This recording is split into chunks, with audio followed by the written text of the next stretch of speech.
বন্ধুরা হঠাৎ করে মনে হলো ডুডল আর্ট করব, যে যা মন চাচ্ছে তাই আঁকবো। ঠিক এরকম মন মানসিকতা নিয়ে বসে পড়লাম। আর এখন আমি আমার স্কেচবুকের চারপাশে একটা বর্ডার লাইন ক্রিয়েট করলাম, যেটা মাস্কিং টেপ দিয়ে, এবং এর ভিতরে আমি আঁকা শুরু করছি। যা মন চায় তাই আঁকবো, আলপনা টাইপ, যে কোনো ধরনের শেপ।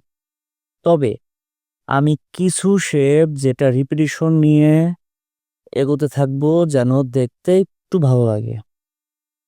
তো এই ডুডল আর্টটার মিনিং যদি কেউ জানতে চাও, আমি কিছুই বলতে পারবো না, কারণ এটার কোনো মিনিং নাই। মন চাচ্ছে আঁকছি, যেটা প্যাটার্ন একটা ডিজাইনে দাঁড়াবে।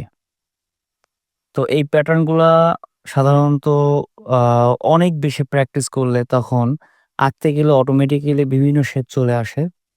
যেহেতু খুব বেশি করা হয় না, যখন কাজের ফাঁকে একদমই বসে আছি, কিছু ভালো লাগছে না, ঠিক ওই মুহূর্তে আমরা অনেক সময় খাতার আনাচে কানাচে আঁকিবুকি করে থাকি। এরকমই একটা পার্ট এটা।